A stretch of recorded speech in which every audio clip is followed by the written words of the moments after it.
everyone? Welcome to another episode of I Can Do This All Day. I'm Dan, the Part-Time Avenger, and with me is Mark, the Resident Jedi. Hello there. Today we were taking retro rewind to the next decade. We're rewinding back to the 80s, a wonderful decade for movies. And we've each selected one film to talk about, to review, to share, and to have the other person watch and react to. So today we're touching on two 80s classics, Back to the Future and Star Trek II, The Wrath of Khan. Dan, you picked Back to the Future. Do you want to get us rolling? So this movie, the reason why I picked it, I think it might be my favorite movie ever. And it sounds kind of strange saying that, but out of all the movies that I've loved, adored, and been obsessed with over my entire life, this is one particular movie that is always a feel-good movie. If it's on, I'll watch it to the end, so wherever it's at. It could be wherever it's at in the movie in terms of plot and everything. But it's just one of those things that I figured, you know what? Does it still hold up now? It's been probably a year or so since I've actually rewatched it. I've loved it every single time before, but does it still hold up now? I don't know. That's what we're going to talk about today. So, Back to the Future. Mark, I want to ask you, what is your origin story of Back to the Future? What was your childhood like with this movie? And I'm assuming you watched it during your childhood. Tell me a little bit about that. I didn't have a copy of it, but I watched it at a couple different places. And then, you could always see it on cable and stuff like that. And as a kid, candidly, I always liked Back to the Future Part 2 a little bit better because I wanted a hoverboard. Okay. Interesting. But that's a different discussion. That's a completely different discussion. So you saw it on VHS or like at a movie night for somewhere? Sure, VHS. Okay. Multiple places. Like I can't remember the exact first time, but I think this movie's in the triple digits of viewings for me too. It is a wonderful movie. So I believe I watched this after watching the movie Teen Wolf. So I saw Teen Wolf first. And once again, like many other times for a lot of movies that we've watched and we've talked about on this podcast, it came down to me coming home from school one day and my brother said, "Hey, we've got another movie to watch." And I was asking, like, what was it like? I was like, well, if you like Teen Wolf, you'll like this. And the first scene with a can of dog food opening up, it's like a Rube Goldberg type of elaborate, Doc Brown creation. And it's just like, what the fuck am I watching? Like, this isn't Teen Wolf. And then I saw the guy from Teen Wolf. I'm like, oh, okay, maybe I'll like this. So it was an interesting origin for Back to the Future. VHS, never saw it in the movie theaters. I think I was 3 years old when the movie came out, but yeah, lots of fun. So for me, when it comes to Back to the Future overall, it's all about the characters. So I want to dive right into the characters. You've got Marty McFly, the main character overall. What was your exposure to Michael J. Fox at that point when you watched this movie? Family Ties. Alex P. Keaton. Did you like that character in Family Ties? I did. I was a big Alex P. Keaton fan. Really? Yeah, I know. I did not like. It's shameful. Alex P. Keaton, definitely my guy. Except when he's mean to Tom Hanks because he's a little drunk. Tom Hanks drank vanilla extract. I remember that episode. I remember. Alcoholic Tom Hanks. Not a good guy back in the 80s. Not a good guy. Not a bosom buddy at that point. So, speaking of buddies, I feel like Marty McFly would be just like a really good friend just because he seems like a nice kid. I sure, disagree. He skateboards. He's cool. And I don't know. Late for school, kind of that cool bad boy type of attitude, I guess, but not really a bad boy. He just is late to school. I mean, what's so wrong with that? I disagree. I disagree heavily. I think Marty was like the weird loner kid whose best friend is like I don't know how old Christopher Lloyd's supposed to be in this movie, but significantly older, who draws Yeah. him into his garage with science. Science? Yeah, I mean I don't know. He seems to get picked on by all the Biff's kids or whatever in So that. you're absolutely right. You're absolutely right. I actually, that doesn't bother me. I would find it weird that he's friends with like, at least a 50-year-old or a 60-year-old scientist, I would assume at that time, because he was looking pretty much the same in 1955. So He still had gray hair in I know 1955. it's crazy. It's the weird, funny thing about that is that we'll kind of go back and forth between Doc and Marty in terms of the characters, but they actually put prosthetic makeup on Doc to make him look older in 1985. Like they even needed that because he looked exactly the same in both. They did that until Back to the Future 2, where they only put the makeup on once and then he peels it off because it was Yeah. a disguise. I didn't think you'd recognize me. Yeah, the same thing. It's a hilarious and Back to the Future too. Like I didn't even think about that, but yeah, no, good call. But Marty, yeah, I mean, yeah, you're right. He is almost kind of like the weird kid, gets picked on. But dude, who the hell would have liked Biff? Like that's the popular guy. Like fuck Biff. That I guy think we sucks. all know a Biff, and we know that Biff's never the popular guy. But Marty wasn't hanging out with, like, I guess it depends what you define as popular in like a high school angsty situation. He was like, in his mid-20s and a believable high schooler, because he's tiny. But he wasn't unlikable. That's why I said like, yeah, I would be friends with that guy. I don't care how weird he is, and in quotes, because you know what, man, going back to high school he was a junior, maybe a senior, because he said he was 17. Um, yeah, I don't know, man. Like I wouldn't say that I was super like loserish, but I also wasn't super cool.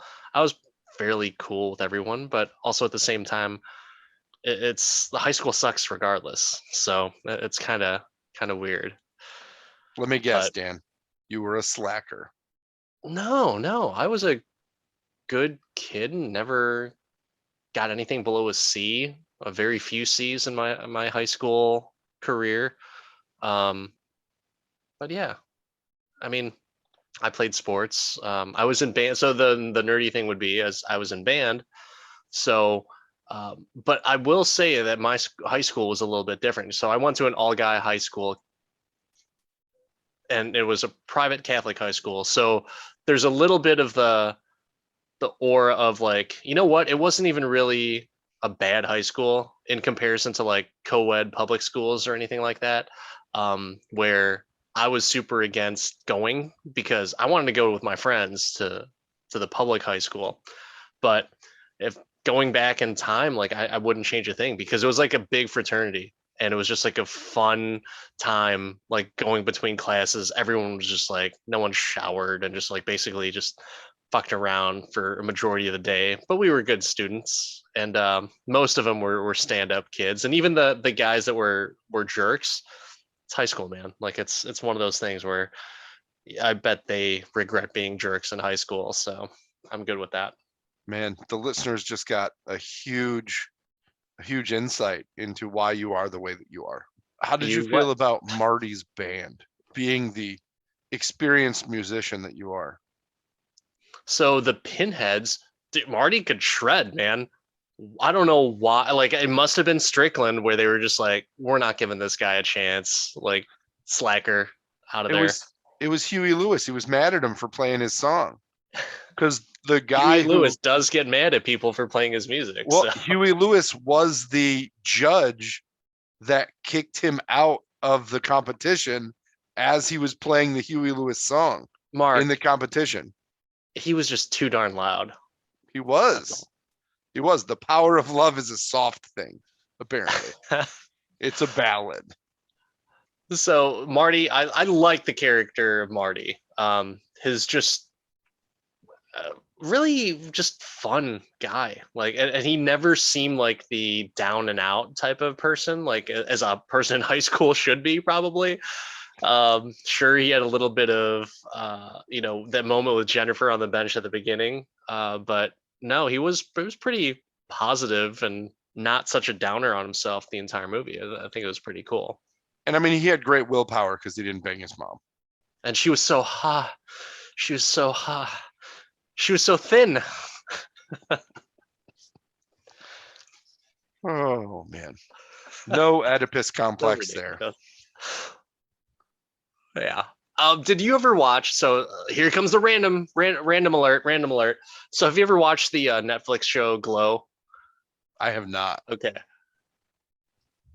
So that show is funny because Mark Maron is he plays like this alcoholic shitbag guy, and It's a stretch for he's Mark talking Maron. about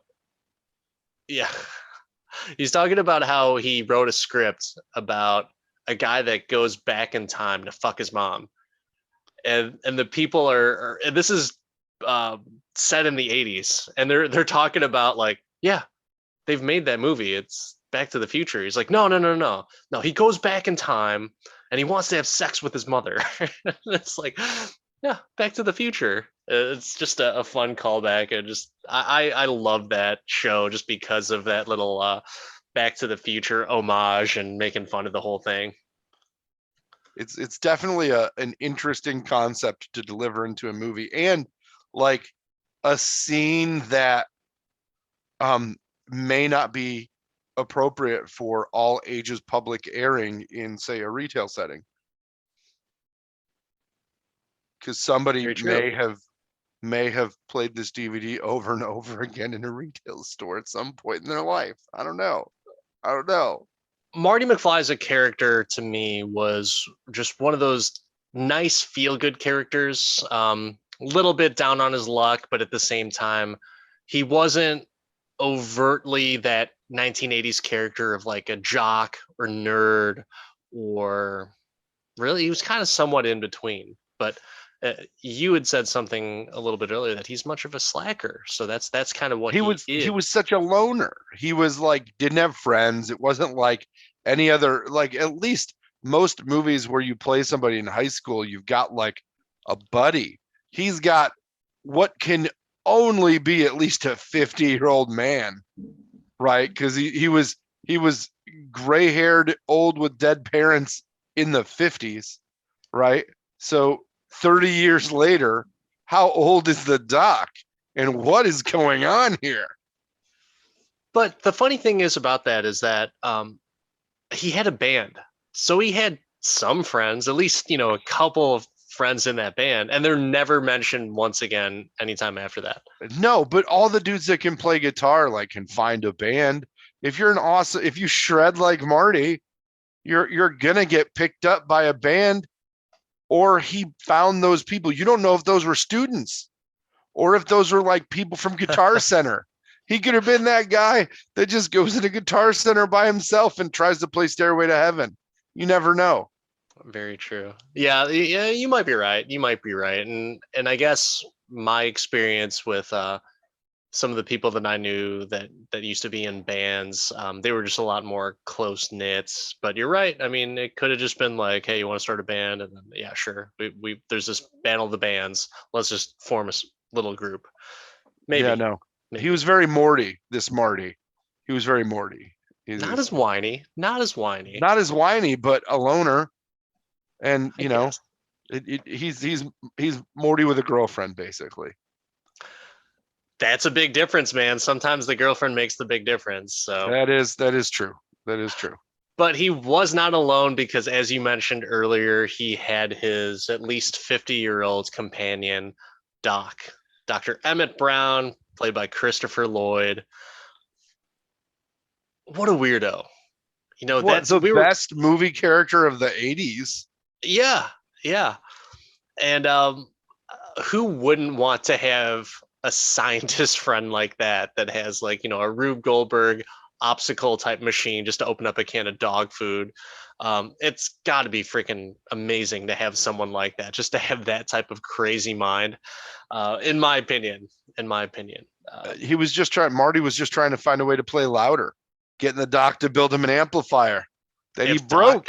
if he could have just made it to 11, it could have been, It would have worked. that It much would have better. worked. Yeah. Speaking of 11, so did you watch Spinal Tap back in Oh the day? yeah. Oh, Okay. I love Spinal Tap. So good. So Excellent good. movie. Yeah. And so They're like supposedly making a sequel. now, really? Supposedly. Oh my God. Wouldn't I that be the totally would best watch that. thing ever?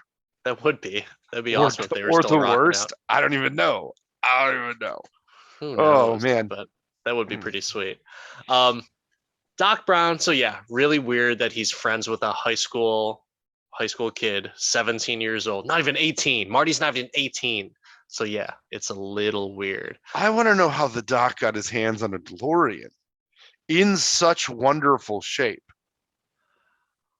When you're well, I mean, is that really the big question compared to the plutonium from the Libyan nationalists? No, they were Libyans. So apologies to anyone of Libyan ancestry, but no, it's like when I first watched the movie, I didn't think it was that big of a deal because I didn't know what the fuck plutonium was. I was Ah, 8 years old. I was just like, oh oh, man. it's like a red piece of glass. Whatever. I mean, I'm pretty sure I could find plutonium somewhere, at like a church or something, stained glass windows Like a everywhere. church. No idea what plutonium was. And so when I first watched the movie, I didn't think anything of it. I didn't know what nuclear meant. So yeah, there's a little bit of naiveness when I was watching it in my youth. But if you have that question of where did he get the DeLorean, as opposed to, shacking up with a bunch of Libyan nationalists and selling them a bunch of old pinball machine parts, I don't know, man. You're thinking You about want to the know wrong. why I have that question? The DeLorean was a stupid expensive car in the 80s. It was $10,000 more expensive than a Corvette. It was like a 70,000 in today's like money. It was like a $75,000 car. How much was plutonium? I don't know, but he didn't buy it. He traded it. I know. No, Did he trade pinball parts for a DeLorean in mint condition that then he just put all these parts in? that is. I mean, you bring up a good point. I know there's a whole, and we're not going to go down the rabbit hole. Even though the DeLorean itself is a character, Oh, right? And absolutely. But it doesn't make sense that he's got a DeLorean as a time machine, because how long would you say it probably took him to build the time machine? Let's just go there. ooh, I mean, with a genius intellect like Doc Brown's and his creativity, and I don't know. I mean, well, so he first came up with the theory of time travel in 1955. Mm-hmm. And so 30 years later, he has the time machine. So could you say that's 30 years? But the DeLorean didn't come out until 1981. So Sure. for him to have a fully functioning DeLorean time machine by 1985 means he must have built the parts like separate of the Yeah. car, not knowing the size and weight of the thing that he was going to put through the space-time continuum. I mean, is the vehicle that important, or is it just the The parts? vehicle makes this movie. If I this know that. movie, you can't make this movie without the car. They're But literally, what are you going to, you can't do a phone booth. Bill and Ted did it. You can't, I don't know what you could do to make this movie as accessible as it is. It's got to be the car. it's not about the DeLorean itself. You just need a mode of transportation. And so it just happened to be a DeLorean for this movie. And they ponied up a nice hefty sum of money, I'm assuming, to make that happen. But yeah, the DeLorean is a character in itself and very temperamental. It's gone through hell throughout the entire franchise and everything. But yeah, I actually forgot to think of that as a character. So yeah. That was an obsession back in the day, and I don't think that any cars stood up to that for a long time until I actually like saw a DeLorean and got to like be close and realized like it is the most inconvenient car on the planet. Like the windows don't open, there's just a little slot. Like it's small and I'm not, so it just seems like the worst car. And they had all these like reliability issues. The temperamental thing, spot on apparently for the DeLorean owners out there. You But can't even park the car next to other cars because then you can't open the the doors. gull wings, yeah, Yeah. yeah. But Elon Musk, genius, he took care of that with his Teslas. So if it wasn't for the DeLorean, we might not have the Teslas with those Oh, designs. guaranteed we wouldn't have the Teslas. What are your thoughts on Teslas, by the way? Give or take. I so I would be interested if I could get like a 90-watt battery, but knowing all of the shit Tesla does behind the scenes, and I might just by saying that get completely disqualified from buying a Tesla, but knowing the controls that they have and hearing like reading all the stuff on like Reddit about how they mess with people who have Teslas or like they turn off features and stuff, it's almost as bad as BMW selling a subscription for your heated seats. So I would get a Tesla if it worked for me, like, you know, like if it made sense, but I need a bigger car right now because little dude, but yeah, it might be a cool secondary car, but I don't know, man. They have a very stable genius running the show. So with the DeLorean, to get back onto the character of the DeLorean, did you understand like at the end of the movie as to why it was no longer nuclear? Did I miss that? Like Yeah, in my they put a Mr. Fusion on the back of it. He took it to 2015, and it in 2015, if you didn't know, we had small fusion things that just we put garbage in it, and a nuclear reaction would happen to create the 1.21 gigawatts. that's as simple as it is, though, right? He just went to the future, and that's what. Yeah, that's what the thing sticking out of the back that he puts the garbage in, and the high life. That's what I assumed, but I was like, after all these years, did I just miss something again, or did I not watch like a deleted scene or something like that? But okay, it's Mr. Fusion. Got it. Obviously, Mr. Fusion, so easy. And then that fusion reaction absolutely changed Jennifer forever. Yeah, it did. To arguably a better Jennifer. Oh, hands down a better Jennifer. Elizabeth Shue. Claudia Wells. So Claudia Wells, I can't remember if it was like a money thing or she didn't want to come back thing, or she was doing another movie. She had committed to something else. Oh, and she couldn't come back, so they just replaced her ass. Which I think is hilarious. But that character is as important to the plot as she was, because obviously Marty ends up marrying her and everything. It is kind of funny. There's like, zip out of there, Elizabeth Shue, you're in. But so funny thing is, I saw a guy at the Tampa Bay Comic-Con convention that I just went to over the weekend. He was dressed up as the future Marty McFly with the future jacket and the Nike shoes and everything. It was freaking awesome. Mm-hmm.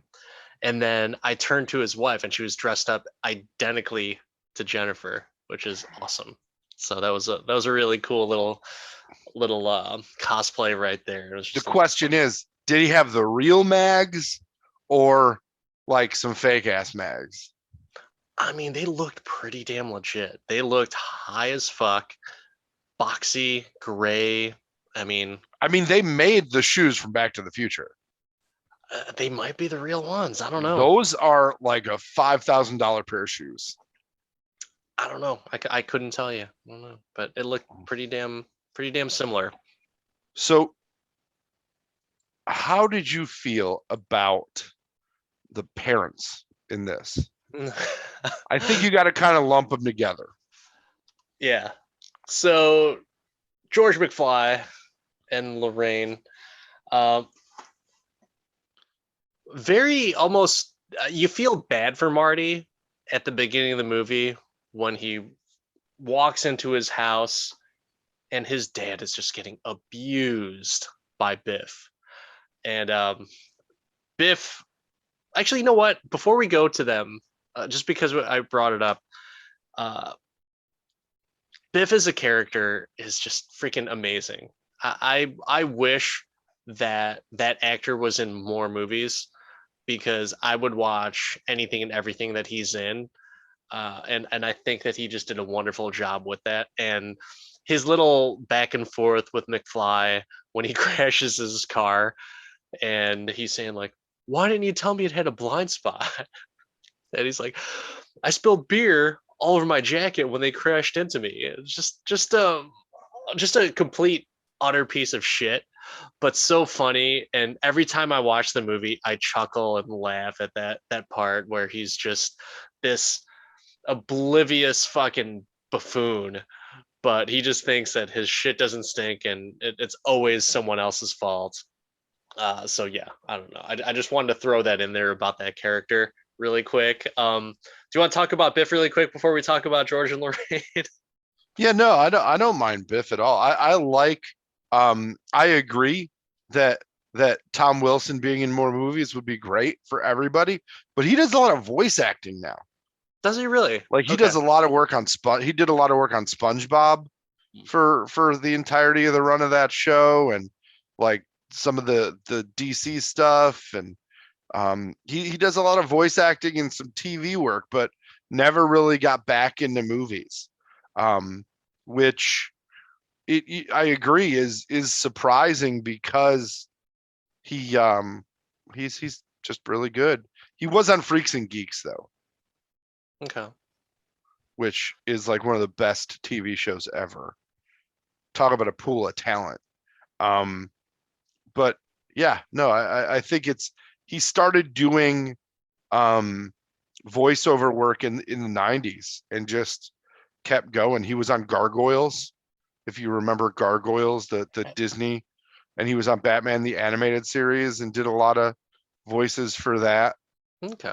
But yeah, no, I agree. I enjoy him very much. So, well, I'm sure we'll talk about Biff throughout the different parts of the movie and everything, but George and Lorraine, when just what a bunch of depressing parents. You know, at the beginning of the movie, you got George that is just a doormat, just a flat out doormat to everyone, his kids, his wife, even, who still there's a little bit of glimmer with with Lorraine, and she reminisces on how they met, and then he starts his laugh. So I want to talk about George McFly's laugh really quick because it has gotten me through. There's so many moments of junior high and also high school because we would mimic that laugh and it would just cause so many like just tears of joy and disrupted so many classes just because of it. So in junior high, there was a kid that had that exact laugh. And okay, it wasn't an exact laugh, but it was very similar to George McFly. And we would do that laugh out of nowhere to just disrupt the class, and everyone would just die laughing. And then the kid that we were kind of making fun of, and by the way, rest in peace, he's no longer with us. But at the same time, he would start laughing, and which would make us laugh even harder. And he's like, "What's so funny, guys?" And we would just die laughing. Nice kid. gone too soon, but it's one of those iconic things, like a McFly laugh, and same thing in high school, almost repeated to where there was another individual that had the George McFly laugh. Have you ever met anyone that had a similar laugh, or in high school or junior high or college, have you ever mimicked that laugh just to cause a ruckus? No, Ever? no, no, Oh, you terrible bully, you. it's not a bully when I don't you're know who's podcasting with Biff. it's not a bullying scenario when you're making fun of a movie fictional character. Mm-hmm. Mm-hmm. And it just the kid happened to both of the kids happened to have the same laugh as George McFly. Crispin Glover in this part nails the awkward weirdo perfectly for one very good reason. He is. Crispin Glover is an awkward weirdo. He didn't even come back for the third movie. The reason that the ancestor looked like Michael J. Fox had to play his ancestor is because Crispin Glover would not come back.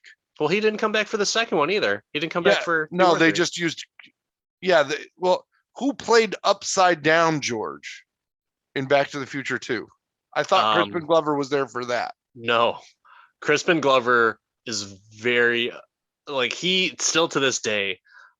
He's pretty sour about how all that went down, and so he imagined or not imagined. He wished for more money, and they were like, nope, recast. And so there was this big dispute with him and the studios because instead of actually recasting him, they made another actor with facial prosthetics look like him. So to him, it was a violation of using his likeness. And so he went after the movies or the producers or whoever was in charge of all that stuff. So that's still, you can probably see some like YouTube videos of him discussing that. He's not a big Back to the Future fan just because of that. He felt that he got the shaft. I mean, look how many people got the shaft out of this movie, right? Knowing that Michael J. Fox was not the original Marty McFly. That was Eric Stoltz. Eric Stoltz. Good old Eric Stoltz, mask boy. And then you dump Jennifer, and we dumped George too. I mean, Tom Wilson was just like, man, they're just whatever, man. I'm here. All the money went to Christopher Lloyd and Michael J. Fox because that's where it should have went when they're 90% of the movie. They were, I mean, heart and soul, right? It's hard to imagine those movies without them. But at the same time, George McFly and obviously just Leah Thompson was in the other 2 movies, but George McFly, Crispin Glover. I mean, you can't not think of that movie. How many times have you heard like, "Hello, McFly, anybody home?" All the time. All the time. Of course All you the have. time. The people listening that are younger now, if they haven't heard that, they're missing out. They haven't lived. So I don't think a lot of young people are listening. It's okay. They know. They know. We've got a pretty good older demographic. We understand our demographic.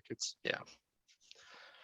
Which, by the way, there are a few other additional international listeners. So those in Germany, don't know how you found us, but hey, thanks for the listen. So thank you. But what about Leah Thompson as Lorraine? What was your opinion on her? I liked Leah Thompson in this movie and in this series. I can't think of anything else I've ever liked Leah Thompson in. Caroline in the City? Not a big fan? No. I'm gonna have to pass on Caroline I may have in the watched City. like 3 episodes of that just because I didn't have cable when I was younger. So I was stuck to whatever's on ABC, NBC, CBS, and Fox. So yeah, no, I can't really think of anything else that I've liked her in. She was in like some Muppet stuff, some Howard the Duck. real bad. Yeah, no, that's what fucked her whole career up. No way, she got this after Howard the Duck, didn't she? Did she? I want to say so, yeah. Or at least she shot at least the other two movies after Howard the Duck.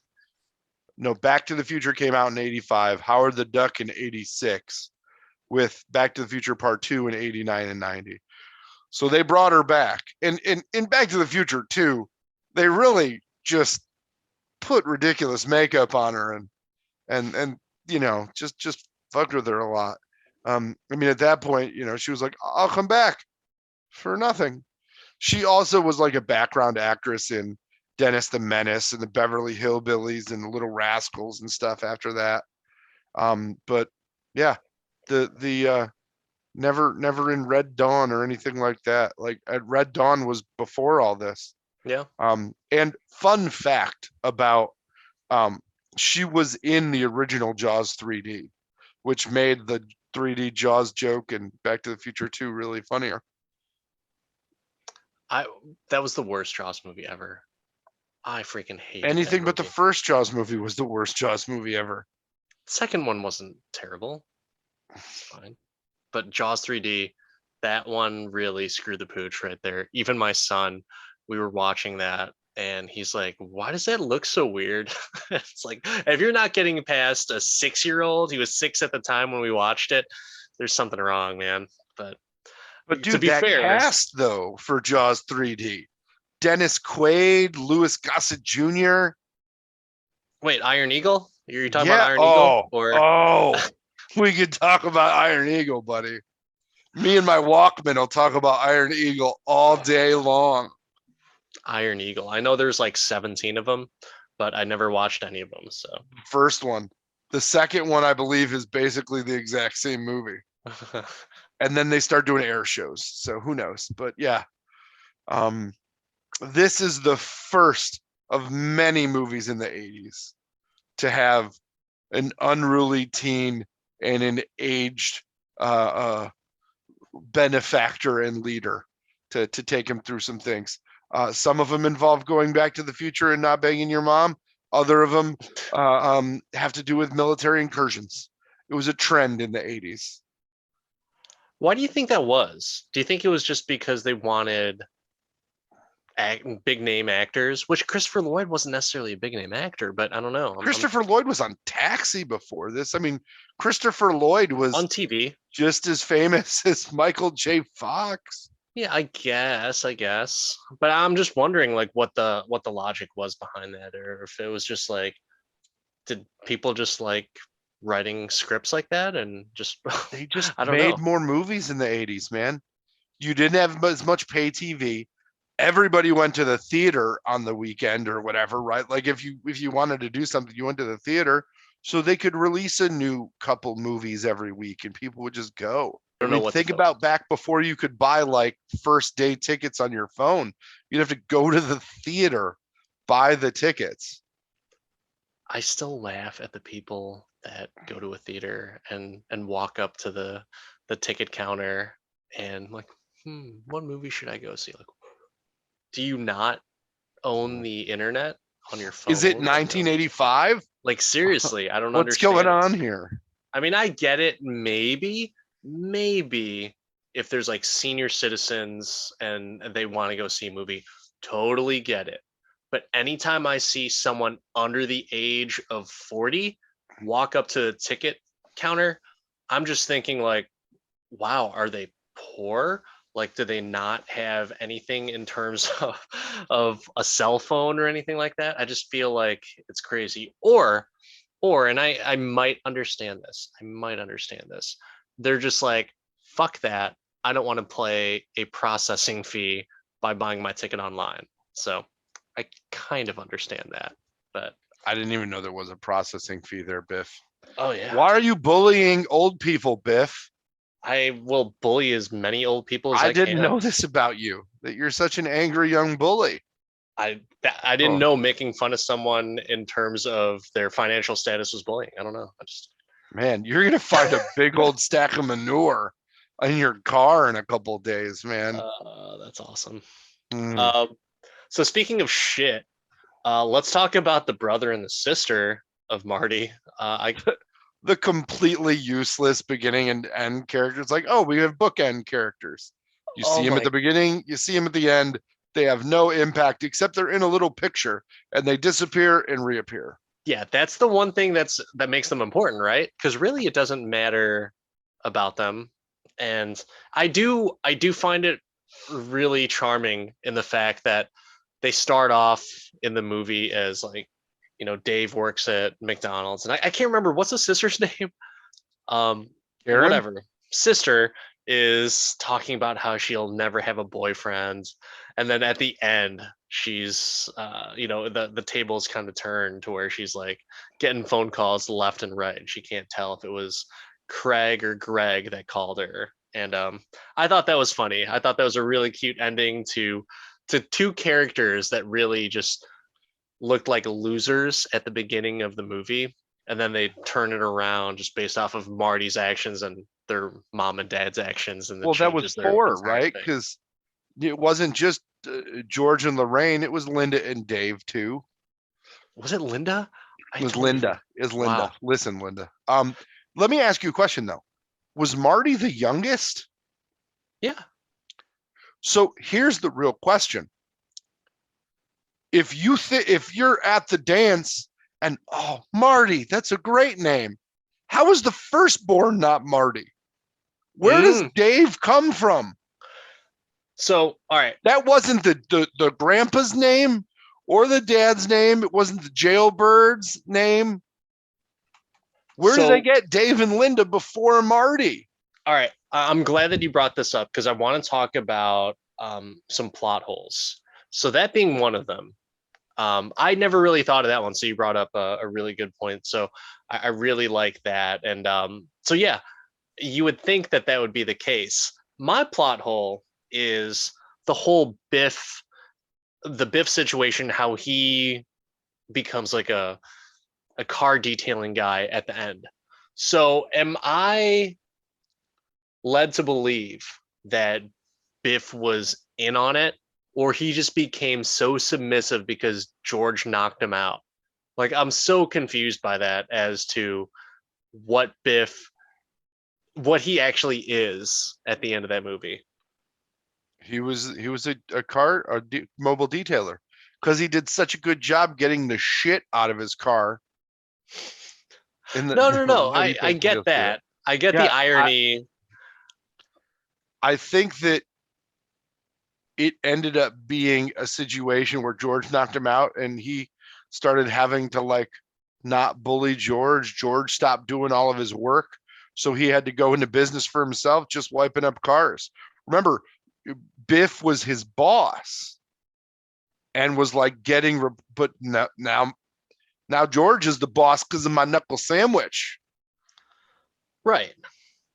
But didn't it seem like like Marty wasn't even a factor as to why George and Lorraine had their success and their lives turned out the way they did? That's how it Well, looked like to me. Marty gave him a pep talk. He was his he was his hype man a little bit, but I mean the jobs that they had at the end were completely different, right? Like George was an author. He wasn't like a whatever. He wasn't an office worker or Biff's employee, and Biff didn't work it professionally either, right? So completely changed their careers by the end of it, right? Butterfly effect in it.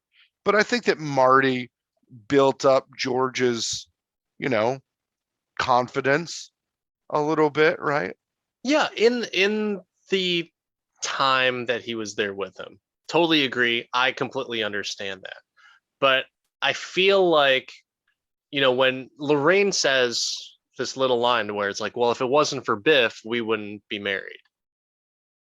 Well, Really? yeah, if Biff didn't try and rape her and he Yeah, didn't beat that's the that's shit the out of reason him, why you got married, is because he tried to rape you. And if, hey, I'm so glad he did that, because if it wasn't for him, we wouldn't be married. That doesn't make any sense to me. So it's the whole it blind really was. aspect. Remember when you beat Biff's ass? That was great. Everybody told you should run for class president. That's Yeah, who I want.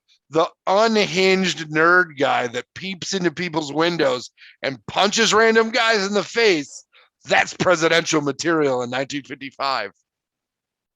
But I think you're missing my viewpoint on it. It almost acts as if Marty never went back there, and he's not the reason why they are the way they are. Well, it wasn't Marty, it was Calvin. They called him Marty. They called him Calvin. Marty. The doc called him Marty. They called him Calvin. When was the last time you watched this movie? Today. They called him Marty. Not then, no. Yeah. They called him Marty. I mean, there's no ifs, ands, or buts. They called him Marty. She calls him Calvin because of his underwear. Right, but doesn't she keep calling him Calvin, and then the dad calls him Marty? Yeah, so they called him Marty though and even at the end of the dance, just like, thanks, Marty, and they say Marty to his face directly. George does. Lorraine doesn't. Yeah, but she still knows. No, she knows his name. She knows his name. I mean, if you wanted to make a bet right now, I'll make a bet now. Either way, what does that matter? That's the whole reason why George became who he was, is because of Marty, not because of Biff. At the end of the movie, I'm saying they don't even acknowledge or even say anyone, you know what? There's also a person named Marty, and that's the reason why we named you. That there's not even any type of acknowledgement or no. It's almost as if it just blips out as to. Well, do you talk about your wife's ex-boyfriend or the dude that your wife was trying to bone back in the day? No. So they just forgot about Marty. They forgot about Calvin, the dude who was that got hit with the car that she was trying to jump, and that Biff knocked out, and then George knocked out Biff. He lost the Royal Rumble for Lorraine, buddy. He was an afterthought. Dude, Biff was a small part. That's why his name wasn't used first, because he was an afterthought. Once again, Biff was a small part of that. He just had, if anything, what was really the turning point to it is when George goes back and pushes the ginger on the dance floor and then kisses Lorraine. Well, he pushes the ginger because if I can knock out Biff, I could take this soulless ginger. We're fine. We're fine. Who had the idea for him to do that? Marty, because the original plan was he was going to knock out Marty. You're explaining exactly as to why Marty is the more important person as opposed to Biff. Again, at some point they decided not to talk about it, or they realized that Marty was their kid and they don't want to mess with the space-time continuum. And they had a talk and said, listen, we can't talk about this. I just set the rug on fire. Shut up. Or the writers were just like, fuck, we can't even talk about him in the end here. So let's just say that Biff did everything. That's the way they make it seem. It is what it is, man. There's no perfect movie, but this is damn close. Stop ruining Back to the Future. You're the one who came up with the argument that Biff was more important, which he wasn't. I'm just saying, calling it how I see it. But I want to talk about the music about this movie. Do you like Huey Lewis in the News? I do, only because of this movie. It's the reason why I like Huey Lewis in the News is because of American Psycho. So that's why I wanted to ask that question of it. But yeah, dude, this is such a banging soundtrack. It's a really good one. A lot of fun music, and yeah, Huey Lewis in the News did the entire thing, if I'm not mistaken, right? I mean, most of it, except for the Back to the Future theme and stuff like that. He didn't write that. Which that also is amazing. I told my wife this is probably one of the best film soundtracks of all time. Yes. And she's like, of all time? And I was like, I think so. I mean, yeah, it's pretty great. You've got popular music that became almost as iconic as the score. I mean, when you hear those songs, you automatically think of Back to the Future. It's true. And from the score aspect of it, it's just a fun and lively score throughout the entire music. And even like those those calm little moments after he gets hit by the car and everything like that. Even that nice little slow tone of everything is like, wow, that's memorable. I will remember that out of any freaking movie any day of the week.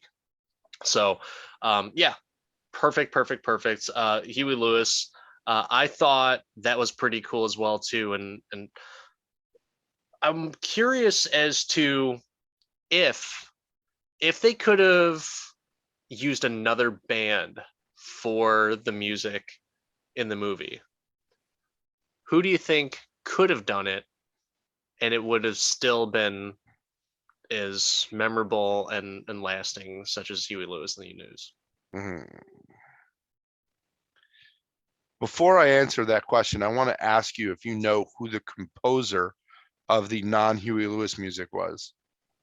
So, oh my God, I know this. I know this. You're gonna have to tell me because I know the name. It's Alan Sylvester. Silvestri, Yeah, Sylvester. Okay. who also did the Captain America movies, Forrest Gump, Polar Express, like Endgame.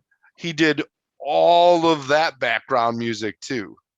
Did Sylvester didn't do Captain America, did he? Yeah. I thought that was Henry Jackman. Nope. He was the composer for Pretty Captain sure America Henry in the first. Jackman. I am going to disagree. I'm pretty sure for the second and the third, maybe Sylvester for the first one. He did the first one. Okay. All right. Yeah, he did the first but yeah, one. and then he also did the Avengers as well too. So, yeah, I mean, he's another freaking done. It was at the tip of my tongue. I knew who it was, but at the same time, I was just like, when I'm in Huey Lewis in the news mode, I can't think of anything else. Can you blame me? I mean, come on. I probably can blame you. Well, Patrick Bateman in American Psycho wired me differently. So, Oh man. So let's get back to your question about who could fill in for Huey Lewis in the News. And I think that there's a few options from 1985. You know, there's a couple bands that could do it. but with that type of sound, I don't know. Tears for Fears, Dire Straits, Mellencamp, I have a hate relationship. the Talking Heads. You would hate. Talking Heads does not sound anything like Robert or Huey Lewis. I was going to say Robert Palmer might have a similar sound to that, but Huey Lewis had a very different sound compared to a lot of 80s bands. So it was definitely more rock oriented. Whereas Talking Heads a little bit more of the electronic, but you know what I mean. So Tears for Fears would work though. Possibly, yeah. I think the Police were broken up by then, maybe. They also were more reggae. It's true. But that's one of the things that I wait. So you know what the top single of 1985 was, right? And I'm wondering if this band would work. Lay it on me. The Billboard year-end #1 single of 1985 was "Careless Whisper" by Wham.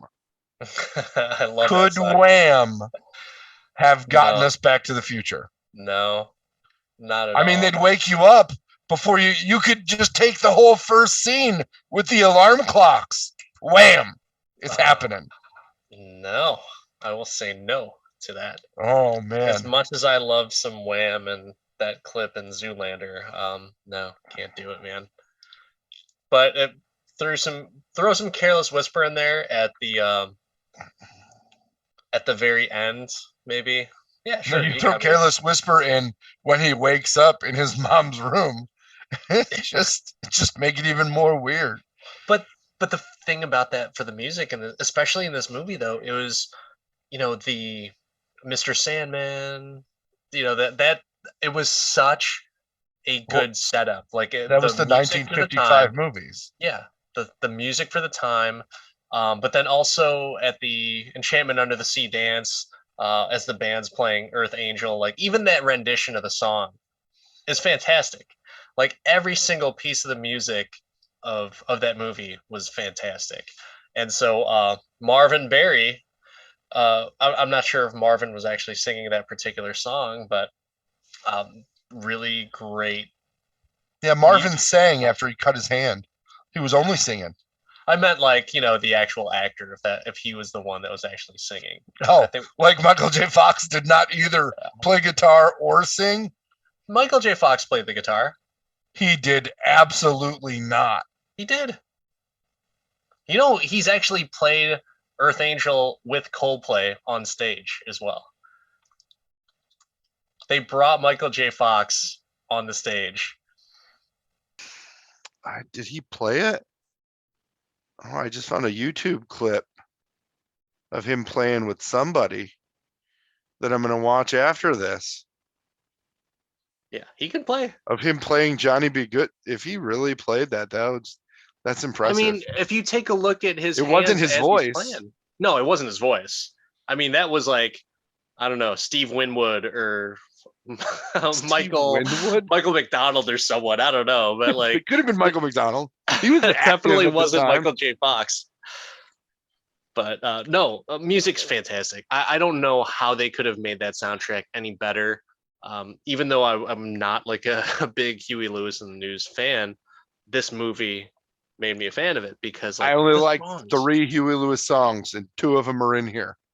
the songs just hit so good. It's so good. Yeah.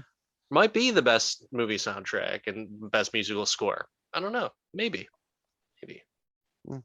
It's definitely better than the second movie we'll talk about today. What about so the time period, we talked a little bit about the 50s, like the accuracy of the music, but even just like the outfits, the way that people interacted with each other, the 50s diner, milkshake popularity, and just it's just so funny. And I thought they did very well with those characters. What did you feel that the time period in the 80s, did that hit as accurate as what you would think it would be because it was filmed in the 80s, or do you even remember that at all? I when I was watching it today, I was looking at, because I've done the backlot tour at Universal in California, and like take you through it. Obviously, the clock tower is not there anymore.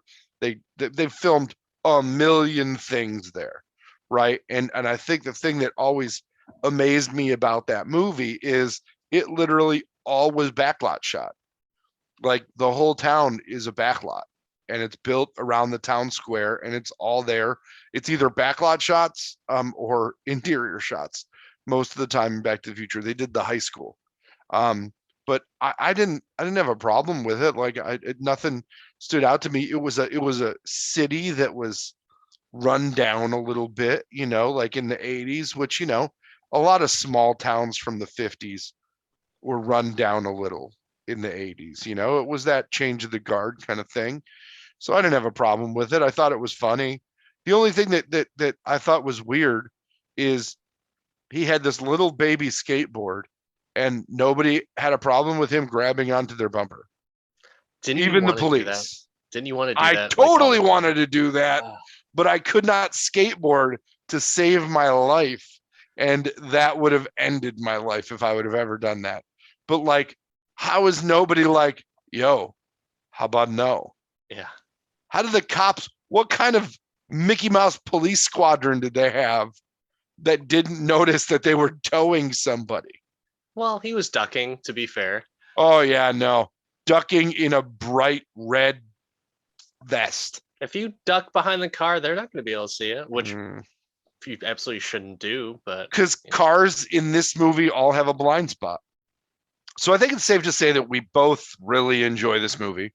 There's a reason that it's classified as one of the most perfect movies ever made, and why it was so easy to make 2 sequels that followed the exact same just notes, because it was pretty damn perfect.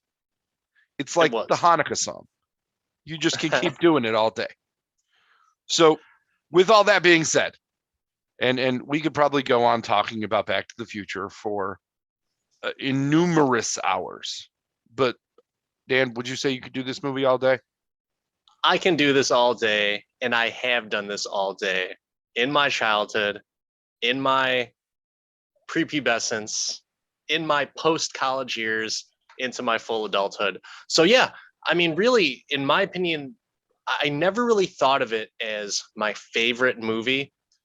But when it comes down to how many hours I've watched it, how many times I've referenced it in high school, screaming out 121 point gigawatts for no fucking reason, other than the fact to just yell it out because it's funny and hilarious.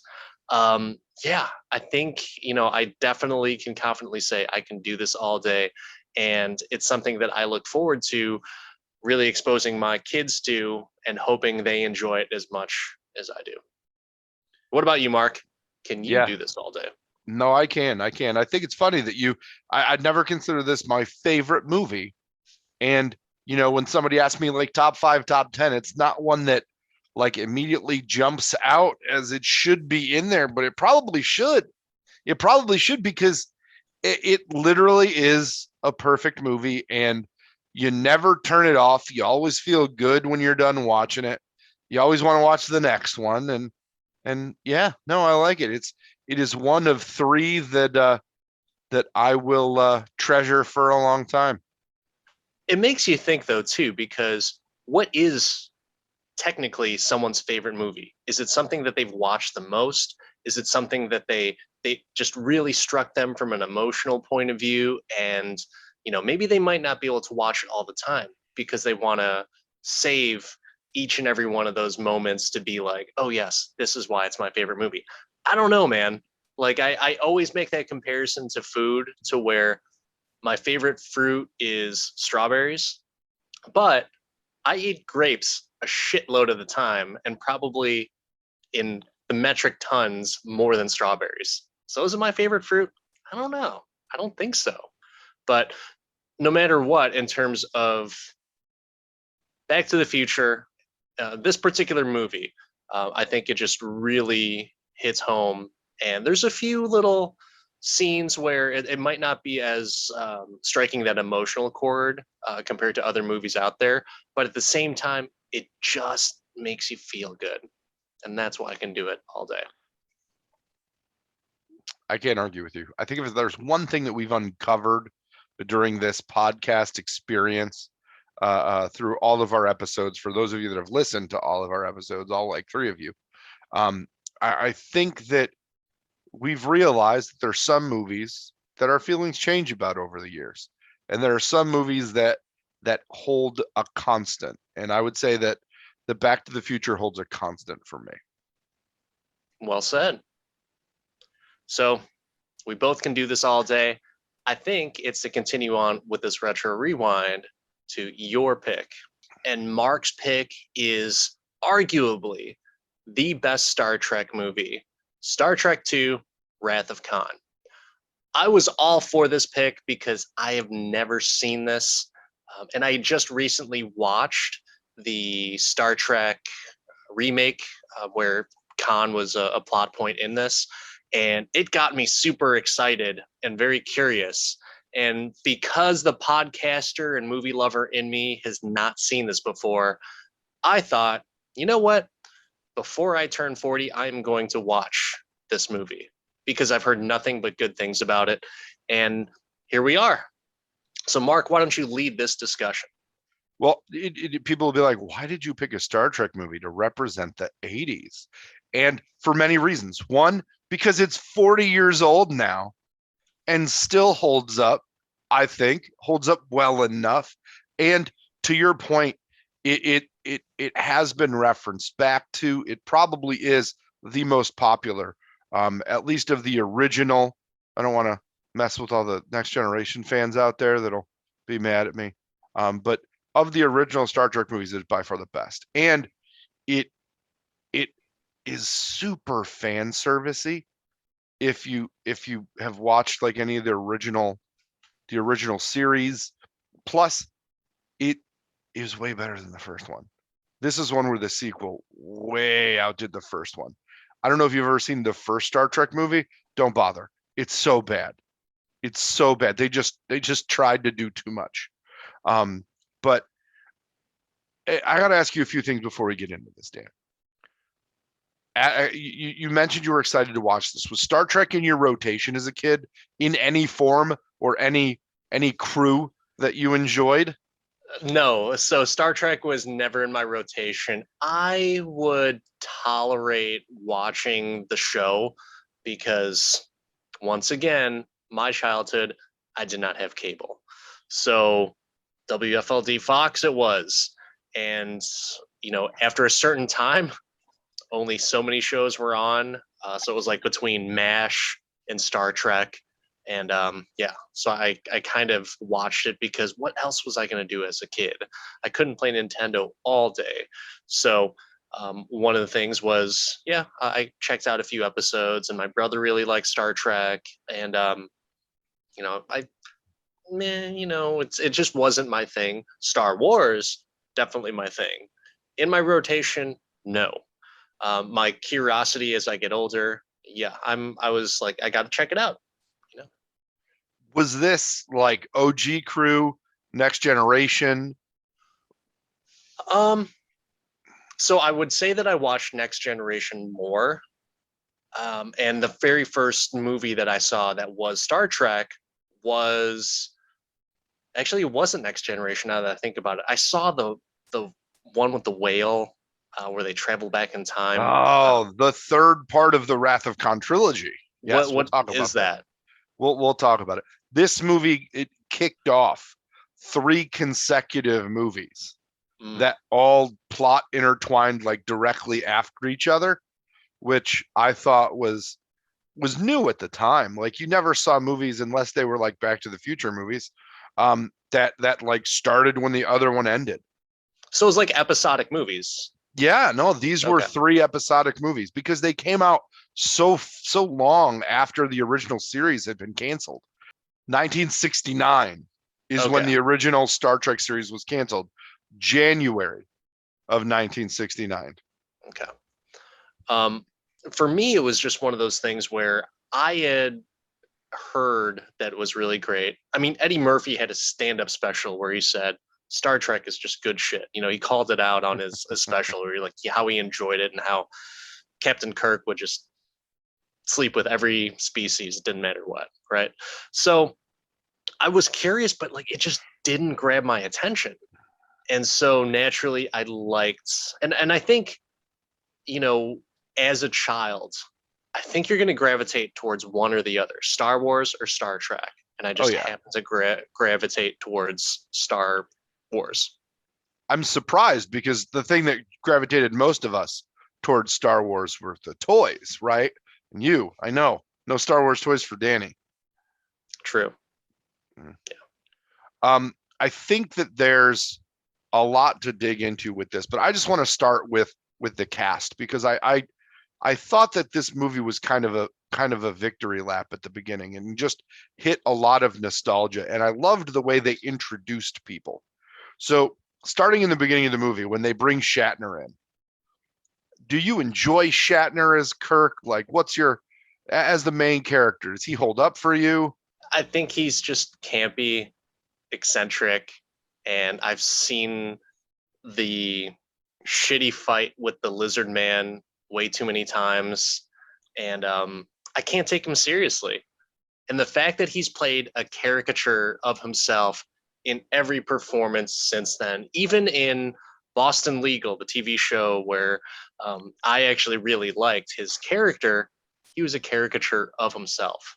He was great in it, but couldn't take the guy seriously.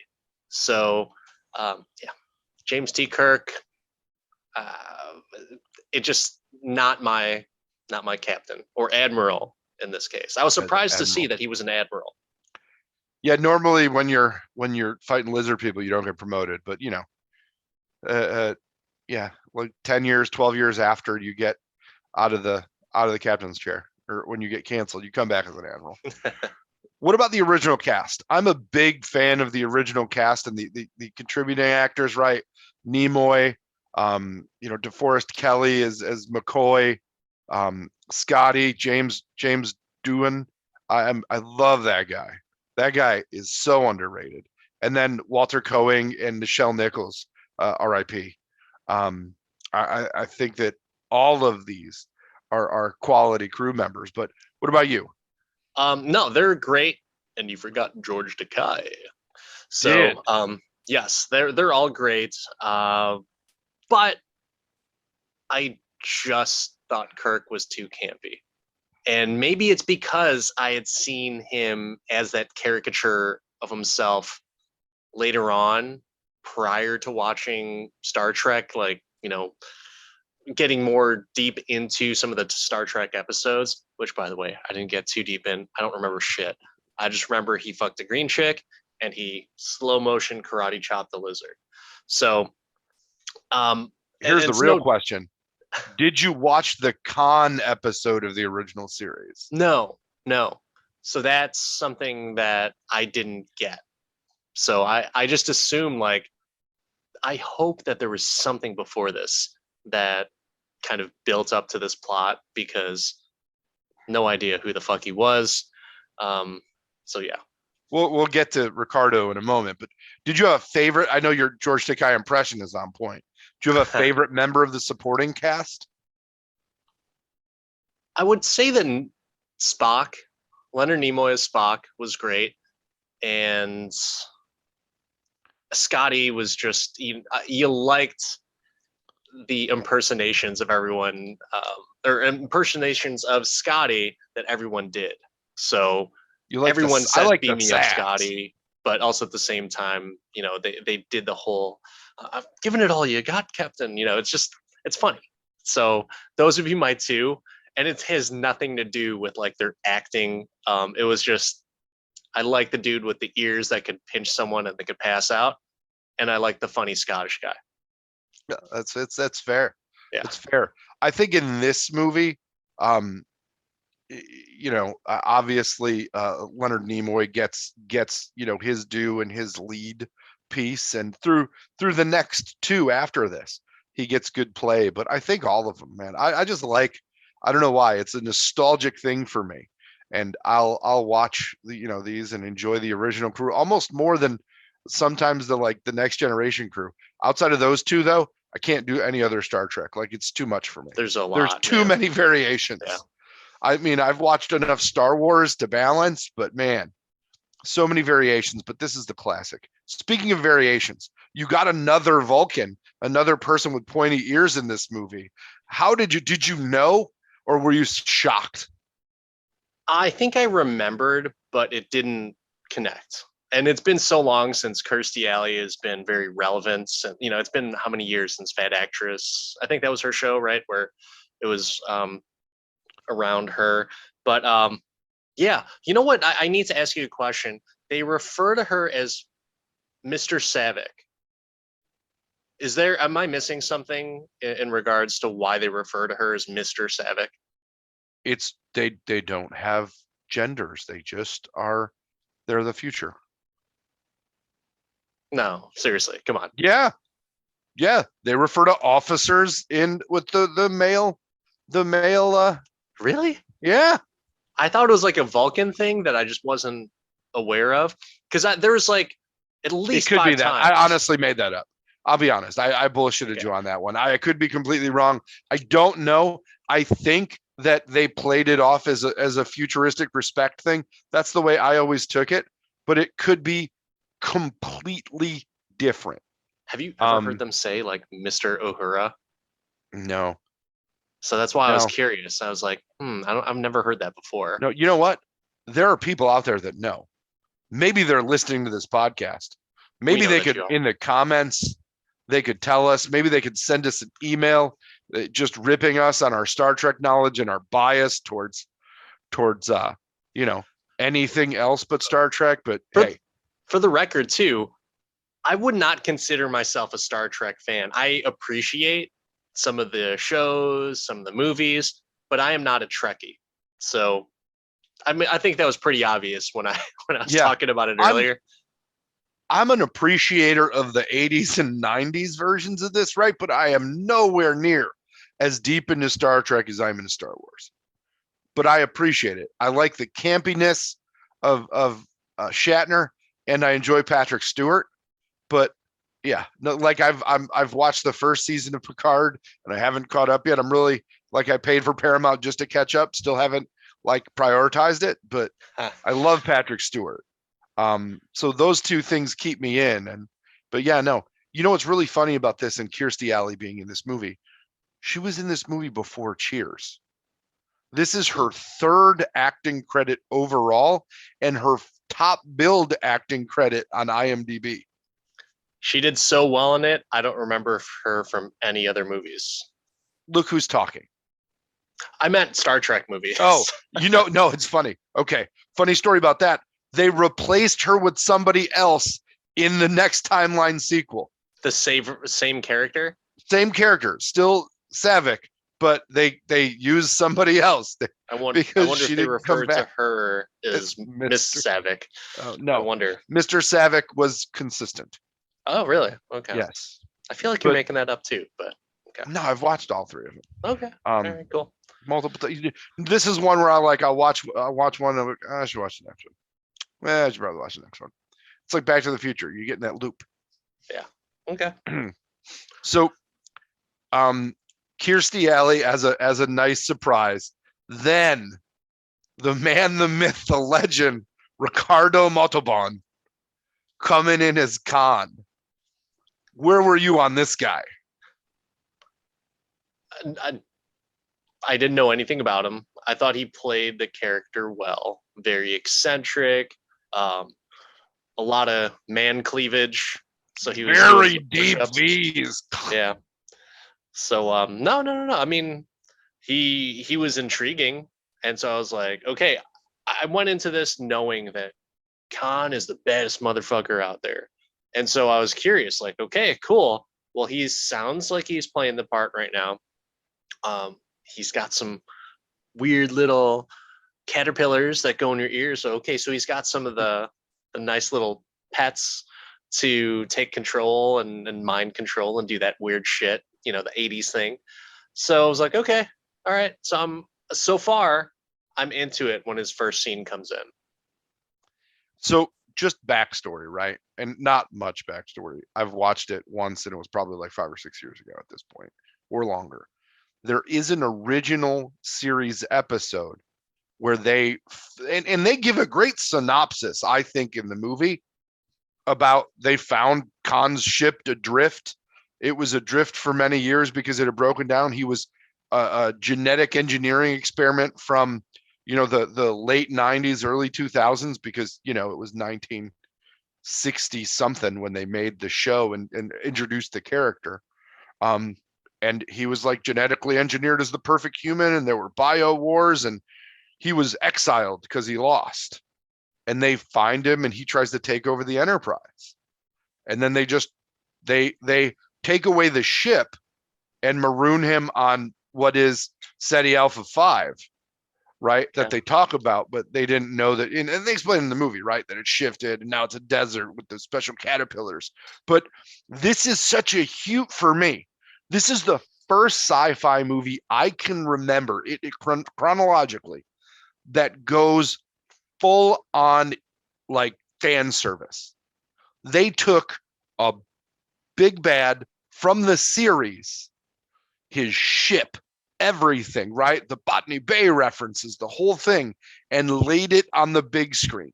You never see stuff go from small screen to big screen as a baddie reference, especially in the early 80s. This was made in 82, 40 years ago now. But again, this isn't that era. It's not now where there's cross references and references everywhere.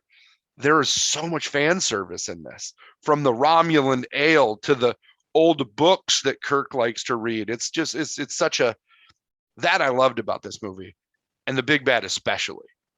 So that being said, though, I'm almost super confused as to how this movie did well, because you've got a TV tie-in.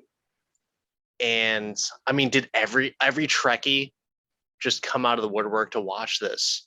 And how is it that all the critics and everyone else rated it so high? Because there's so many things that are contingent on understanding the TV show. I've said this before on previous episodes, where I understand how people who watch Marvel movies now feel because they just don't get who that person is or where they came from. That's kind of how I was with Khan. And some of the references that Chekhov made with Botany Bay. And I was like, I guess something's dangerous. You guys know about this? I guess they'll explain it. And they did a job of it. So I guess, but I just don't understand how it was that critically receptive to it. So I don't The know. first one was really bad, right? The first Star Trek movie got a 6.4 IMDb rating. I probably should look at Rotten Tomatoes, but Wrath of Khan got almost an 8. And I think that's because you don't need to know the full backstory to get all of they went back to what I would consider to be the original formula. Campiness, a plot that re-referenced things as you went through. And they stole a great Star Trek or a Star Wars moment. So the references, amazing. He hands them, he gives him the Dickens book at the beginning of the movie, right? That's the first thing. Spock's present. How does he end the movie? With a Dickens quote. You go to Khan's ship and you see the old books on the shelf and stuff. And what does he do? He fucking like randomly shotguns Moby Dick quotes out there as this obsessive, crazy person. And then they have the I'm your father moment in there, right? Because Kirk meets his son. Two other characters I want to touch on, right? By the way, that was not set up well. It was not, but they brought in a character again, like they just randomly brought it in. You told me to stay away, whatever. I kind of thought that it was his son at first, and then at the end, I'm just like, what the fuck? Like, I guess I knew that was the case. I guess that was his son, but I don't know. Which part got you? Was it the super tight perm fro?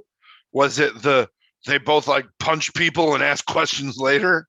They're both angry. Like which one? Which part? No, it was just the way that he said to the mom. I can't remember. BB is the actress. I can't remember what her name is. Carol Marcus. Okay. So he says, like, he just left you. I was like, okay, well, I guess that's a son. I mean, why else would someone be like, why else would they be pissed off that someone left their mom? It probably is their son. But when I think, and it may be a little bit different for other people, when he had just said, I'm proud that you're my dad. I was like, yeah, really? Are you? What? Are you? It's like, it's nice to have good genetic material. Like that's the future for you, Dan. You don't have to parent your kids for them to respect you. I will say that guy was genetically gifted as well too. The first person that I thought of was Rocky from Rocky Horror Picture Show, because I thought that guy was pretty ripped. So Captain Kirk, never ripped. As a matter of fact, from here on out, he just gets fatter. So, I mean, not, as people get into I'm getting into my 40s now, so it's like, yeah, I get it. I totally get it. But at the same time, this kid is like, he better hold on to those, the mom genes are strong with this one, because he's pretty ripped. So he doesn't, that actor, what's his name? Merrick Burdick or whatever. Strong 80s name. Yeah. Started his acting career in the 80s, ended his acting career in the 80s.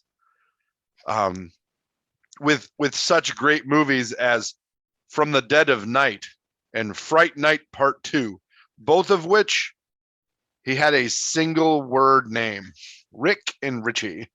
When you don't get a last name anymore, It's time to hang it up, kids. But fun fact, he was in the next Star Trek 3, and he did make it on an episode of The Next Generation, not as his current character, because spoilers, he definitely gets killed in the next movie. Oh, really? Okay. Um, That's unfortunate. yeah, yeah. Oh, well. So we talked about how this movie has went back to the original formula, right? The campiness, the random fights, the storyline that went well, using all the players. They also used some really great scoring, in my opinion. You got the Star Trek music and you got it loud, and it was all orchestral, and they did Dan's favorite thing. They used zero popular music. um, that was one of my notes, is that this score did not hit me at all. There was a little bit of familiarity at the beginning of the movie, but it wasn't until the very end of the movie that I thought the score brought any type of reaction out of me. I just thought, yep, there's music. And so it wasn't like Back to the Future. So that was the thing for me, to where, and yes, there's popular music in Back to the Future, but even the score itself, that really took you on a ride of emotion and really put you into the scene. This, I did not get that at all. And maybe I just missed it because I it was just one of those things where, like, I wasn't as invested in these characters. So maybe I was trying to focus more on the characters as opposed to the music, but it didn't strike me whatsoever. So I think you're on the opposite side of the spectrum, right? I just like the Star Trek music. That's really it. Like they basically repeat a similar melody in a lot of things, and they'll do similar like orchestral flourishes, and I just Yeah. enjoy it. Like I like the music, and that's like there's no shame in that. It's not amazing, like it's not this groundbreaking thing. It's the same fucking music, but that's the part that wins for this for me, is they stuck to the formula, didn't try and be too artsy like they did in the first movie. They went back to it. They went back to it in the way that they knew that fans would respond and they would continue. Um, Correct me if I'm wrong, but the first movie score was the Next Generation song, correct? The Next Generation song that had a different music. It was still um the same Star Trek music. Really? Okay, because for some reason I like rewind back to my 8th grade year. We actually played a song in band that was from the Star Trek movie, and unless I'm just getting super old and I'm remembering it wrong, it was the same It's melodic the beat same. It's the same as. like bum ba bum bum bum bum bum ba bum. It's the same music. Oh, I Yeah, heard it as the Next Generation theme. because it's pretty much. I think it's the same. No, no, it's different. But that's Mhm. why I was thinking, like, weird. If this is from the movie Star Trek, why are they playing the theme from the Next Generation? You know what? I think you're right. I think you're right. So it's I funny that think they that brought back the. the movie score ends up being the Next Generation score. Yeah, yeah, but they never play that movie score again after that first one, right? I don't Yeah, they remember. play it. I don't. I that would be something I'd have to check. Okay, I don't know. but I don't know. yeah, I mean, I think it's safe to say for me that the score was, and the soundtrack, it was Star Trek, but it wasn't wowing me. So that was the thing. It wasn't, the battles weren't contingent on the score, which it doesn't have to be, but it adds a nice element. And It so was I didn't get that. it was the great models. Speaking of the great models, how did you feel about the amazing technology of the future? Oh, the standard definition on the tube TV. Yes, it was amazing. I'm so glad that, they kept to the 480p, whatever that. I don't even think it was 480p, but yeah, it was. not the best. And also, I believe it was Chekhov's uh, cereal box outfit. That was definitely advancements in technology. You know, it looked totally like a. It looked super portable, is what it looked like, because it had a handle. It was like a Kellogg's cereal box that was like, oh gosh, I don't know what they did with this budget, but we need to make a costume fast. Like, I ate cereal this morning. Like, okay, well, let's just put a bunch of those together. And that's what I thought that they did. You know what I feel like they thought? They're like, man, we need Khan to intimidate him, but we can't make him choke him. We'll get a bad rating. Wait, what if we put a goddamn handle on the front of that thing? And he just grabs the handle. That's genius. Get a box. Oh man. Get your Samsonite. It'll just pick up that shit. That technology, the future is horse shit. So, oh my god. The one of the cool scenes in the beginning, right, is when they're getting attacked, or not the beginning, it's like the middle. When they're getting attacked by Khan, and they're like, oh, we know how to outsmart him. We'll just program and use our input to be his input. And they don't have a touch screen. They're flipping fucking switches. Like my iPhone has more computing power than the whole Enterprise.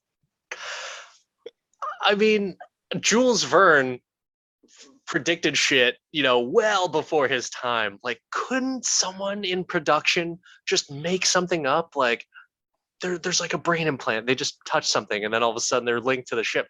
Anything. I just came up with it right now. Fucking bill me for it. I put it into the next movie because you guys need some technology. But it can't be just one person, Dan. Come on, then you're Kubrick and you're 2001. You're Hal.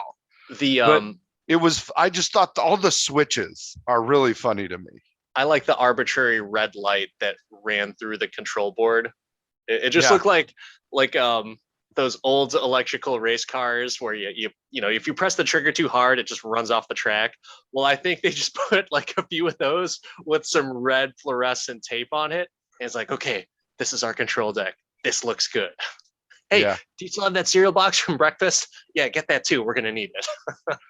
At the end of the movie, when he's setting off the Genesis device, it's these gigantic turning cylinders. It's like, bro. Why are we dialing the cylinders in? I was curious as to what that was. I was like, I hope I'm not being too facetious and like too critical about this, but that looks fucking stupid. It was for dramatic pause. It takes time. Yeah. I might die. I might not get it. Maybe. Oh, he did it. I'm surprised he didn't say, like, you know, kind of do self monologue right there, to where he's saying like first I must turn the cylinder, and you know, like I'm surprised he just like sneak in the word cylinder, because that's exactly what it was. And I need to engage the cylinder before it will engage. Like, well, whatever. That's because he was too busy quoting Moby Dick. Yeah, well, he should have fucking monologue then if that's the case. Buzz Lightyear does it, so should Khan. You know, that's something where he should do it. I think that while it works for the movie situation, does it? well, it creates a very unrealistic look at the future, that everything's clean, and then works like it's the 40s. Yeah. In all seriousness, though, yeah, you're right. Like, it's not a good interpretation of future technology. It's just very poor. But I mean, in the 80s, you mean they still had tube TVs in the 80s? They couldn't think that, hey, you know what? There's going to be other types of video representation out there. Let's do something else with this. But no, they couldn't. They didn't have it to do it. Like, how else are they going to show that? You could still make it up, man. I don't know. I don't know. I'm not as mad about the tube TVs as I am just the overall, like, they made all these wires come out of everything in both ships, right? Tilt that bitch, drop the wires, throw the smoke. They went full on. Yeah. Khan's Ripley pecs had a big old scar through those things from something on that ship hitting him. It was definitely. I think it's so campy. It's great. I think that's my problem. Here's something to think about. So you said Khan was genetically engineered, and he was from the 90s, 2000s, right? Mm-hmm. Is Khan Fabio in the future? He could be. He could be. Fabio might be, and that he might be like the rat. Fabio's not smart though. Fabio got on a roller coaster and got hit in the face with a parrot.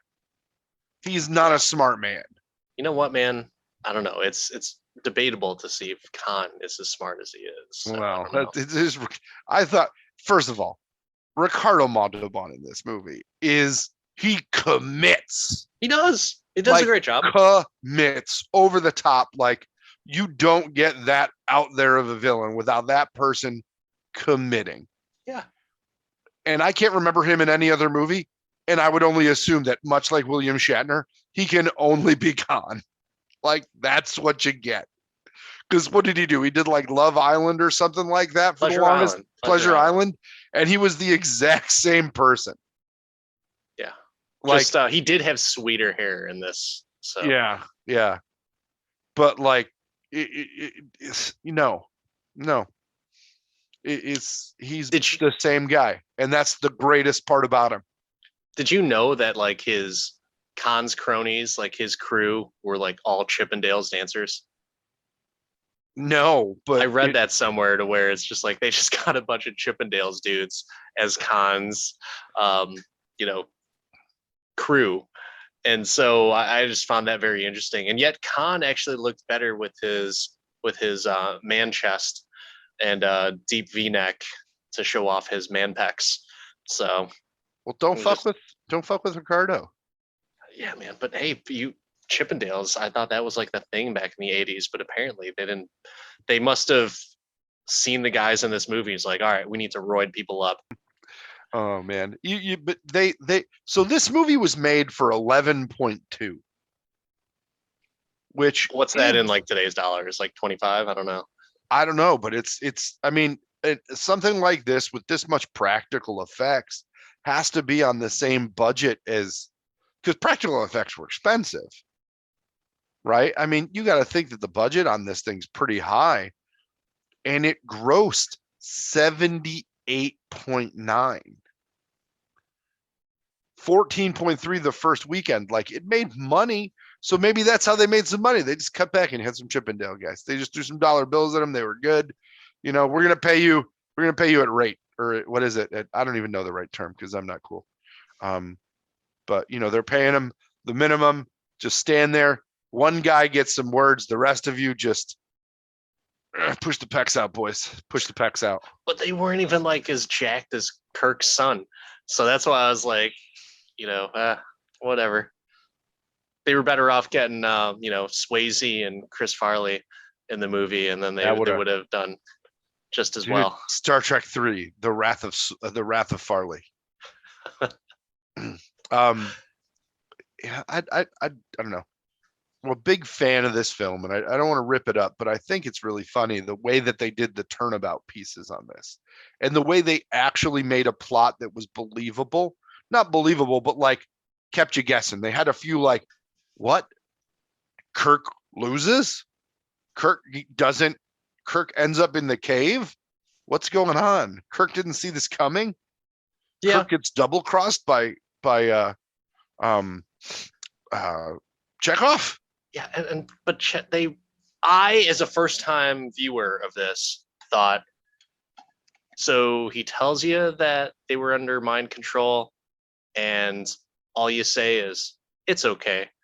And then nothing else. You don't like check him out in medbay or anything like that, or that's a good point. I've never noticed that. I saw, this is the first time I've seen the movie, and even, and I wasn't trying to pick the movie apart. I was just like, well, why is he just back to duty? And like, there's no interrogation. Like, they're just like, I know him. He's cool. So don't worry about it. Like, he's my Russian dude. Yeah. Like, if anyone, don't trust the Russians, just don't trust them. God damn it. What's wrong with you guys? Oh no. You knew that even in the 80s. Don't trust them. Oh, dude. Wait until you saw the one with the whales where he tried to get on the nuclear vessels, and then they were really that's a Star Trek 4 reference there. But Oh man. no, it's definitely it's funny you say that, but I think it's like, oh good, you're here. Let's go. We'll all go Yeah, together. right. Like, cool. We're getting the band back together. We got our Russian. Band, Elwood, the band. Oh man. No, But that's great. And then so I wanted to say really quick, Paul Winfield. It was and the unfortunate death. Um, I believe he was like I can't remember what his name was, but Captain Terrell.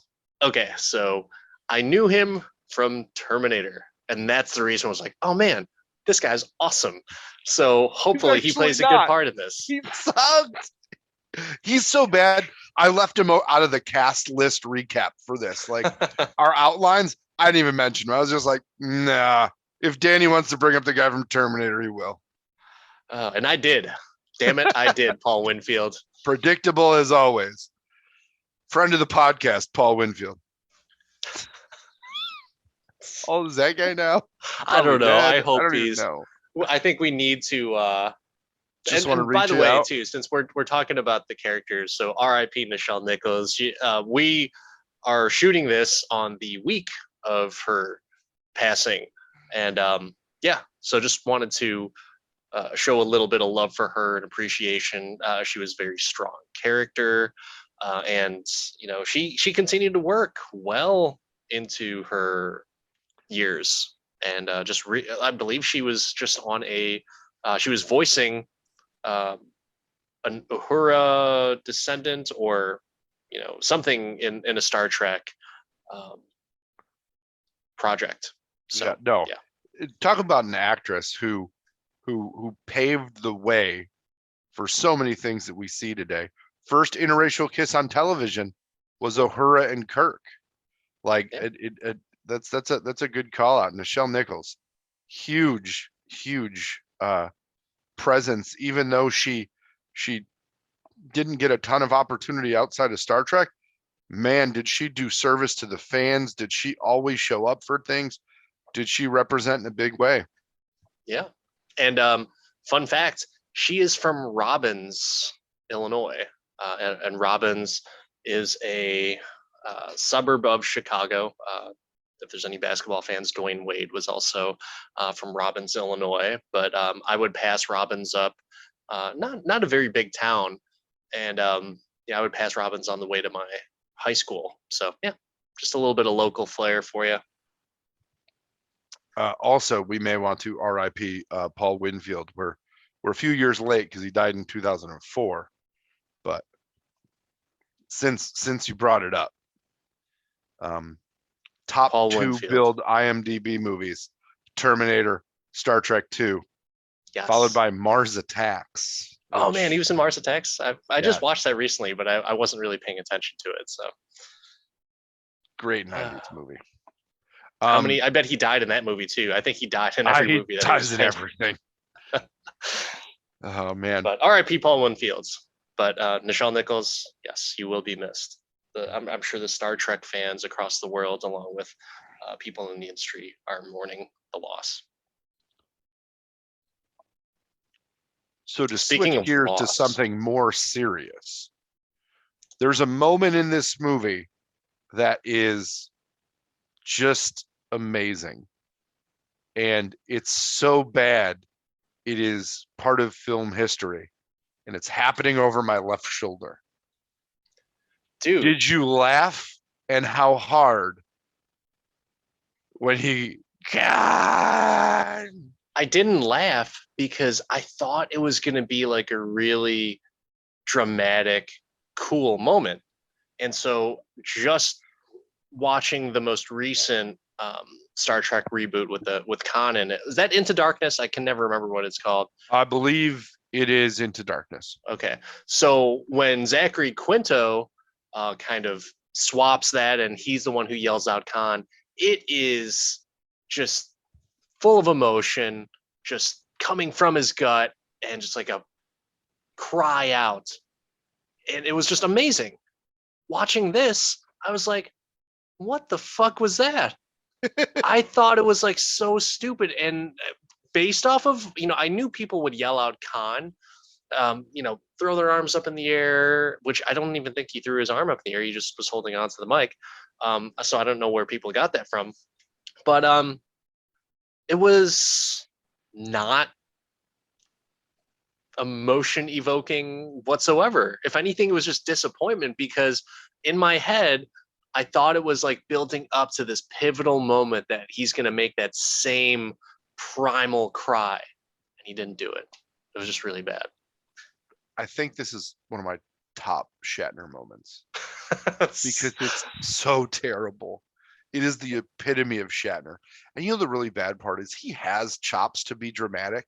If you've ever seen the Twilight Zone movie, yeah, where he does the one where it's the thing on the side of the plane, and he was in the Twilight Zone episode too, by the way.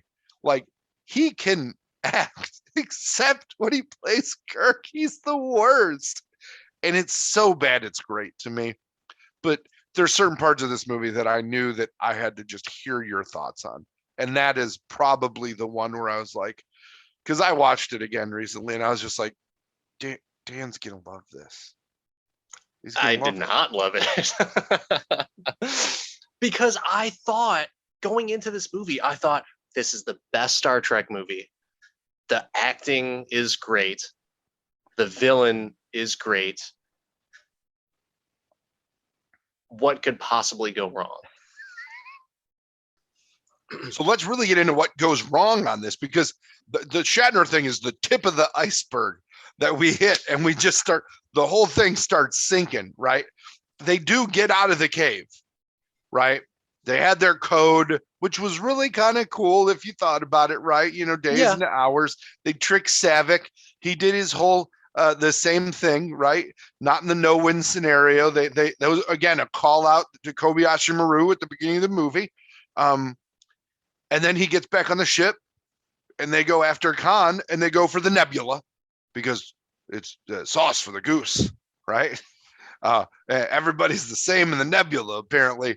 We are such a futuristic, we're so futuristic that not only can I take over your ship with the little code and take your shields down, I just got to find a goddamn nebula. You can't have shields anyway, so we're good. We're even Stevens here.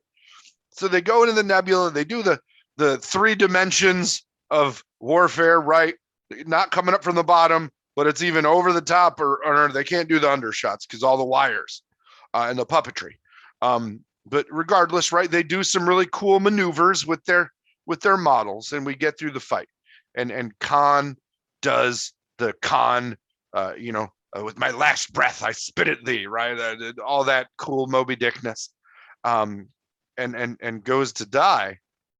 And the Enterprise crew is gonna die. And they're all trying to figure shit out, and they're all doing it, and Spock just walks away. And like, huh? And then you get to see him do the nerve pinch and the face thing to McCoy, which we found out. So the nerve pinch, I know. What's the face thing? You're gonna want to watch Star Trek 3, because what happens is he transferred his mind into his brain. Get the fuck out of here. You gotta watch the next one. You have to. I'm signing off. I'll see you guys later. No. Have a great episode. No, spoilers. He transferred his consciousness, right? Or he backed up, right? He doesn't lose consciousness. McCoy doesn't automatically turn into him. He just had a flash drive in the back of the guy's head, basically, and went, get the fuck out of here. Whoop. Oh, dude, wait, we'll get to it. And he goes in and sacrifices himself. They kill Spock essentially in this movie, which is like, for any of these fans, they brought back the movie. They did an amazing job. They went back to the old formula, all the Easter eggs, and a dead fucking Spock. And does the Spock thing, right? The needs of the many outweigh the needs of the few. Ship out of danger, which, side note, in the JJ movie, when they juxtaposition that and use the same dialogue, I'm in the theater, just could not be happier. My wife has no idea that I may or may not have made her watch it beforehand. Maybe I made her watch it after we saw the JJ movies, but I'm just like, no, which is why I thought those movies were so good. But yeah, They juxtapositioned it. Spock dies. The only thing about it is he's got the gloves for the radiation, but his face, he can just be in that shit. Motorboat the shit out of that radiation. I'm gonna motorboat the ship back to going. Yeah. I thought he was supposed to be like the very intelligent, superior being, logical one. And I get it, So not seeing this and seeing Star Trek Into Darkness, it was like, oh man, this is badass. This is so cool. I definitely am going to like Star Trek Wrath of Khan. But going into it, the buildup to that final death scene and the sacrifice wasn't, it seemed like to me, it was just phoned in. And maybe phoned in is the wrong term to use because, Vulcans show very little emotion. So for him, it was just a logical process. The Vulcan computer in his brain was just like, do this, I should do this. But at the same time, it was a very human sacrifice. So that's why I had a tough time believing that scene and seeing Chris Pine do that, that role. It was just like, well, wait a second. They did it better in JJ's movie. Just like Razor Ramon did Tony Montana better than Al Pacino. So that's just how I think about it. But the thing is, both of those were an impression or a remake of the original. Razor Ramon copied Al Pacino. Chris Pine copied Leonard Nimoy. And now never forget, the needs of the many outweigh the needs of the few or the one. And I loved that. It's funny you used the word human there because Spock dies. They do the whole thing. And then they put him in a fucking torpedo. And they're shooting him off. And I don't know what's a better acting job. The con or the eulogy. Well, human. Was he like, do you have to fart? What was going on? Did that register for you as a as well, or you just glazed over it? You were trying to figure out how they got bagpipes. Well, that was an interesting thing too. Like I was thinking, like, why the fuck are they playing bagpipes? But at that point, I was trying not to, in my mind, nitpick the movie because I didn't want to bitch about every single thing that didn't make sense. So I was just like, I'm gonna overlook this. And I wasn't even thinking that I was overlooking it. I was just like, I'm not paying any attention to it. I'm just going to continue to watch the rest of it. You were numb at that point. You were Shatner numb. I try to give movies a shot. And I know when, like, I hate it when people nitpick movies. So I try not to nitpick. And so that was one of those things where it's like, bagpipes, culturally insensitive in the future, but hey, let's just overlook that. No big deal. Maybe Scotty is the funeral planner. Yeah, that's why they put him in a torpedo. Like, Scotty, we need a coffin. Captain, I got a torpedo. You do that and the bagpipe in a movie, record. You do that in a movie now to where it's like, they do that. They're playing bagpipes. Like, hey man, easy on the bagpipes, do something else. Did you watch this with your wife? Was she offended? No, I watched it by myself. Oh. Because she's not into Star Trek. I'm not into Star Trek, but I feel like I could have focused a little bit better just watching it on my own. So did you get the ending portion? Did you notice that they were talking about the Gemini thing or the not Gemini, the Genesis? Yeah. And it was alive. The planet was coming alive. And then they did this pan shot at the end after the Dickens reference, after like, I feel so young, right? They show Spock's torpedo tube on this now green, lush planet that was SETI Alpha 5. Mm-hmm. Did you get the, maybe Spock's not dead out of this? Or were you like, man, they couldn't let the guy get past the planet? I knew that Spock lives. And so I wasn't sure if, like, did they shoot him on the planet with the last prayer hope that the planet would resurrect him? Or was it just, let's bury him and put him on this planet that none of us have ever been to before, that he's never been to before? Like, I was confused. So, like, it can't be that. So it has to be like they were trying to resurrect him. That's the stupidest fucking thing. No. In the next movie, they're scanning and studying this world, and they're like, why is there a life form? This shouldn't have formed yet. What's going on? So just a little bit, right? I want to give you my pitch on why you may want to consider Star Trek 3 is because they grow Spock from a baby on the planet in the course of like a month or less. And then they have to somehow get his memory back in his head. I am not interested. And then it transitioned into the whale movie. Fuck. That's Star Trek 4. But they do kill Kirk's son. And if I remember correctly, and I'm gonna IMDb check right now on the fly, I'm gonna say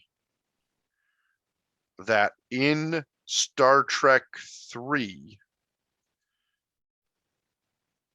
there is an actor you would enjoy. Lance Henriksen, Paul Winfield, Rick Rossovich. Tell me there's someone from Terminator. So they have, I'm looking at I thought there was somebody funny that played Spock. They have 4 different Spocks, ages 9, 13, 17, 25. Oh, wow. Holy which shit. I think is amazing, right? So wait a second. Isn't the next movie called The Search for Spock? It is. Why the fuck would Spock's you call that back. the movie when he's there on the planet and you basically raise him? It's not that. That synopsis does not give full understanding to what you're going to run into. I'm not going to run into it. Oh, but wait. So I told you that Savick gets replaced. She gets replaced by Robin Curtis of MacGyver fame. And the main villain in this movie is a Klingon commander played by none other than your favorite Doc and mine, Christopher Lloyd. Really? Oh, shit. Oh, now you got to watch it. I might have to. Oh, it is not as good as this one. I might, you know how like people always say like, oh, the book is better. I think I might go the book route and just Wikipedia synopsis and just read the plot of everything, because I'm just curious now. But there's so much bad acting you're gonna miss. I'm not, but the thing is, like, I would rather see bad acting on purpose. I don't think they do that on purpose in these movies.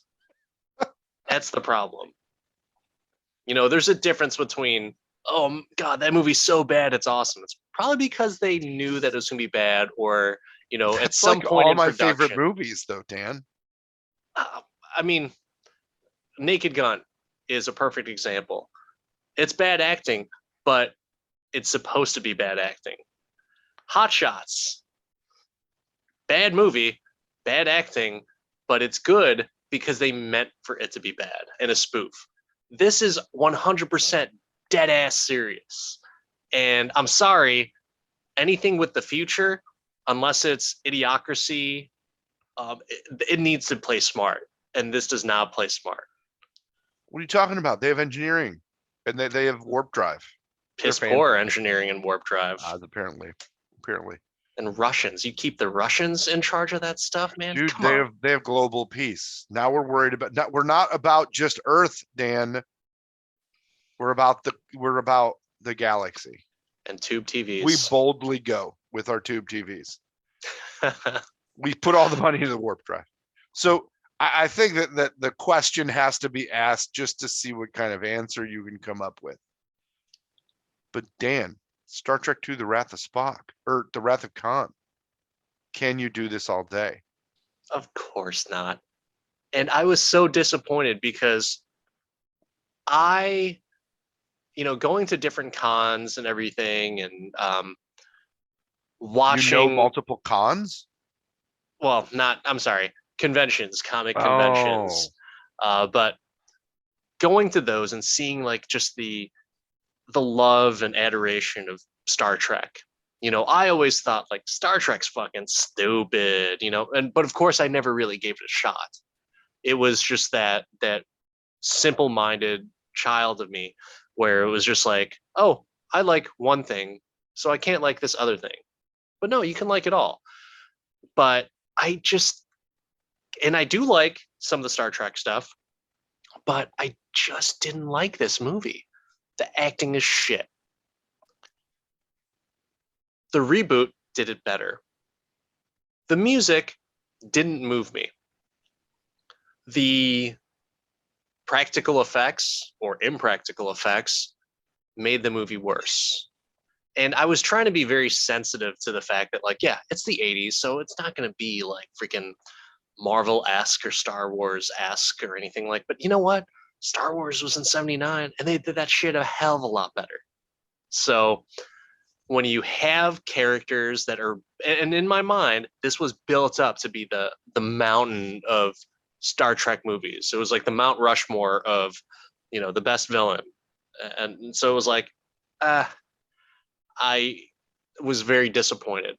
So my expectations from everyone's, uh, their reviews and even just looking at Rotten Tomatoes and the different scores, I was surprised but not surprised at the same time.